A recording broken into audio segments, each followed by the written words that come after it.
ক্ষমতার উৎসকে, কেউ যেটা পারে না পারে কে? সে আল্লাহর জন্য পড়ছে আলহামদুলিল্লাহ। আওয়াজ করে সবাই পড়েন রব্বানা লাকাল হামদ হামদান কাসীরান তাইয়িবান মুবারাকান ফীহি ইয়া রাব্বি লাকাল হামদু কামা ইয়ানবাগি লিজালালি ওয়াজহিকা ওয়া আযীমি সুলতানিকা লাকাল হামদু বিল ঈমান লাকাল হামদু বিল ইসলাম লাকাল হামদু বিল কুরআন। আমরা প্রশংসা করলাম কার?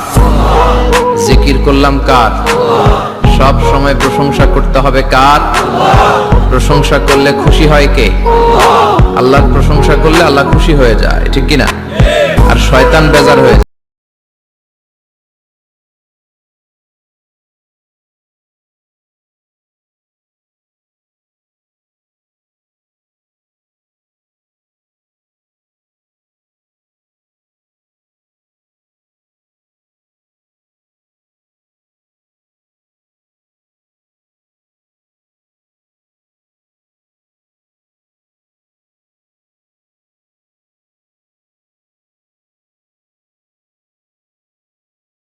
বেশি লাঞ্ছিত হয় যখন আরাফাতের ময়দানে আল্লাহ তাআলা লক্ষ লক্ষ বান্দাকে ক্ষমার ঘোষণা দেয়। সুবহানাল্লাহ কইবেন না? খায়রু আইয়ামিল আরদ, পৃথিবীর সবচেয়ে শ্রেষ্ঠ দিন কোন দিন? আরাফার দিন। এই দিনে বান্দা কেঁদে কেঁদে আল্লাহর কাছে নিজের সবগুলো গুনাহ খাতার কথা ঘোষণা দেয় যে আল্লাহ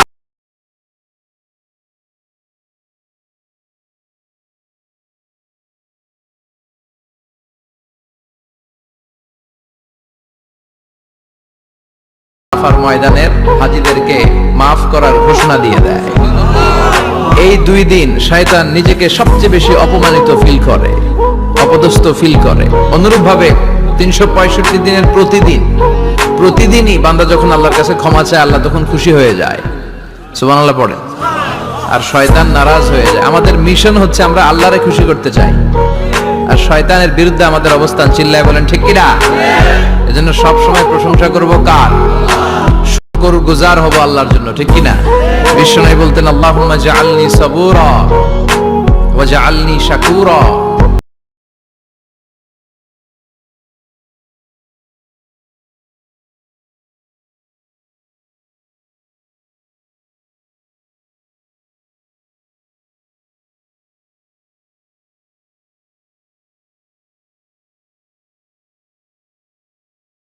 সেখানে দেখেছি মানুষজন খুব ধীরস্থির ভাবে কাজ করতে পছন্দ করে। সুপার শপে যদি কিনতে যায়, they maintain the queue in super shop. Super শপে লম্বা লাইন, সবাই যে ওখানে ভদ্রভাবে দাঁড়ায়, একজনের পর একজন যাবে। টিকিট কাটতে যাবে, লম্বা লাইন, একজনের পর একজন দাঁড়ায়, একজন যাবে আরেকজন। তো ওখানে যদি কোনো বাঙালি থাকে তখন দেখা যায় তার অস্থিরতা। কেন সামনে এত লাইন, এত সময় লাগে কেন, আমি কখন পাবো, আমার কি হবে? অস্থিরতা আছে না নাই? সে পারে না সামনে সবাইকে ডিঙ্গিয়ে আগে যে টাকা পে করবে, আগে যে টিকিট কাটবে। এই অস্থিরতা আমাদের কমাইতে হবে, ধৈর্যশীল হতে হবে। গোটা বিশ্বব্যাপী আমাদের এই বাংলাদেশের মানুষের এই বদনাম যে আমরা অস্থির প্রকৃতির। আমরা ঠান্ডা মাথায় ভাবি না, ঠান্ডা মাথায় ভাবতে হবে, ধৈর্যশীল হতে হবে। ইন্নামাস সাবরু ইনদা সাদামাতিল উলা। বিষ্ণু বলেছেন বিপদের প্রথম ধাক্কায় যে সবর ধারণ করতে পারে সেই তো সবুর। এজন্য বিশ্বনবী দোয়া করতেন আল্লাহুম্মা জাআলনি সাবুরা, আল্লাহ আপনি আমারে ধৈর্যশীল বানান। ওয়া জাআলনি শাকুরা, আপনি আমার শুকরগুজার বান্দা বানান। বিশ্বনবীর চেয়ে ধৈর্যশীল, বিশ্বনবীর চেয়ে শুকরগুজার পৃথিবীর কেউ আছে? কথা বলেন। এমন তাবৎ কোনো অত্যাচার নাই যে অত্যাচার বিশ্বনবীর উপর করা হয় নাই। বিশ্বনবী মক্কার জামিনে যখন দাওয়াত দিতে লাগলেন, ওনারে পাগল বলা হতো তুমি পাগল, বলা হতো মুহাম্মদ একটা কবি, বলা হতো মুহাম্মদ হচ্ছে গণক। বিশ্বনবী যখন রুকু দিতেন, সিজদায় চলে যেতেন, উটের পচা নাড়ি ভরিয়ে এনে বিশ্বনবীর কাঁধে ফেলে রাখা হতো।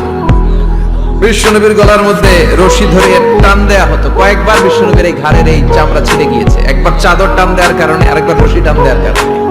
বিশ্বনবী কিছুই বলেন নাই, ক্ষমা করে দিয়েছেন।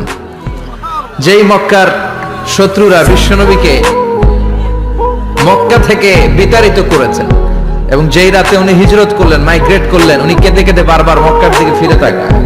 আবার যায়, আবার ফিরে তাকায়, মাতৃভূমির মায়া ছাড়তে পারছেন না। আর বলছিলেন মাক্কা তো আহাব্বুল বিলাদ ইলাইয়া, মক্কা আমার কাছে সবচেয়ে প্রিয় শহর।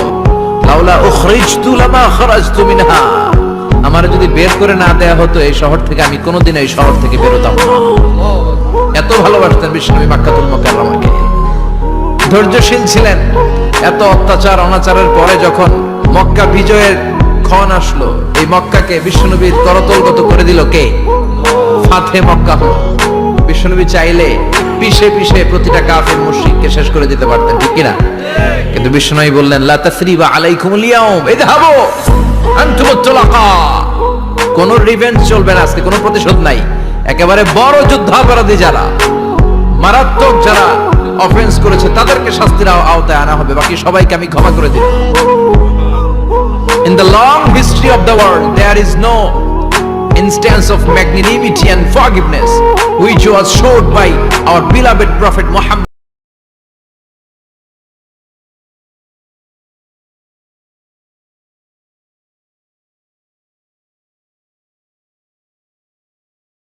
অত্যাচার করে বিতাড়িত করা হয়েছে, নির্বাসন দেয়া হয়েছে, হিজরতে বাধ্য করা হয়েছে। তিনি যখন ওই শহরকে আবার বিজয় করলেন, কাউকে আঘাত করলেন না, আগুন জ্বালিয়ে শহরটাকে জ্বালিয়ে দিলেন না, ওদের বংশকে নির্বংশ করলেন না, বরং মুচকে হেসে উনি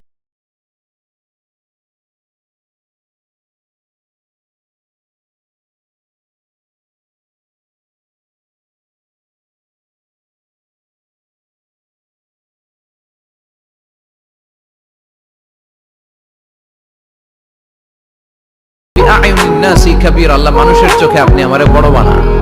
কি মানুষ ছিল, নিজের চোখে নিজে ছোট থাকতে চাই।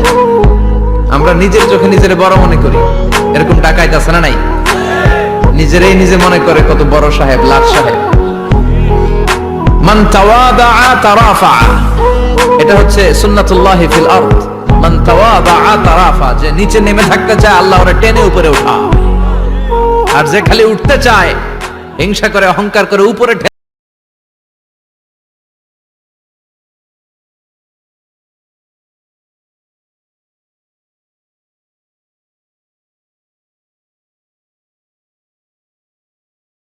নেমে গেলে যে উপরে ওঠে, আর উপরে উঠতে চাইলে যে নিচে নামে। উদাহরণ দেখেন, আদম আলাইহিস সালামকে তৈরির পর আল্লাহ বললেন আদম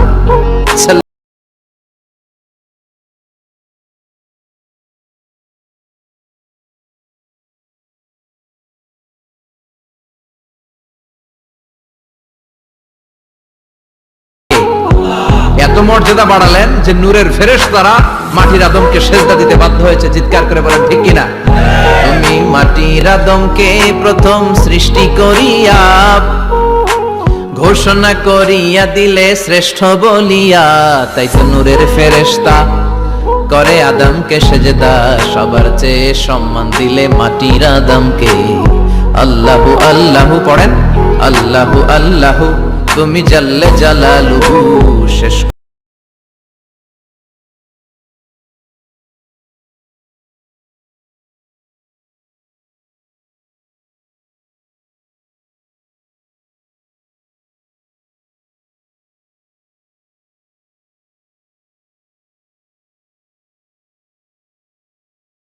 জন্য ভাইস জারেন্ট। চুরি করলে হাত কেটে দাও, কার আইন? এই কাজ আদম তুমি দুনিয়াতে চেয়ে করো। জিনা করলে ডেথ পেনাল্টি, হেড অফ, শিরচ্ছেদ করে দাও, কার আইন? খলিফা হিসেবে মানুষ এসে করবে। মানুষকে আল্লাহ আশরাফুল মাখলুকাত বানিয়ে দিলেন, নিচু হয়েছে বড় বানিয়ে দিলেন। আর শয়তানের অবস্থা কি? শয়তানকে আল্লাহ বললেন সেজদা দে আদমকে। শয়তান যুক্তি দাঁড় করিয়েছে, খালাকতাহু মিন তিন খালাকতানি মিন নার ওয়া খালাকতাহু মিন তিন। আল্লাহ আপনি আমারে বানাইছেন আগুন দিয়া, কি দিয়া?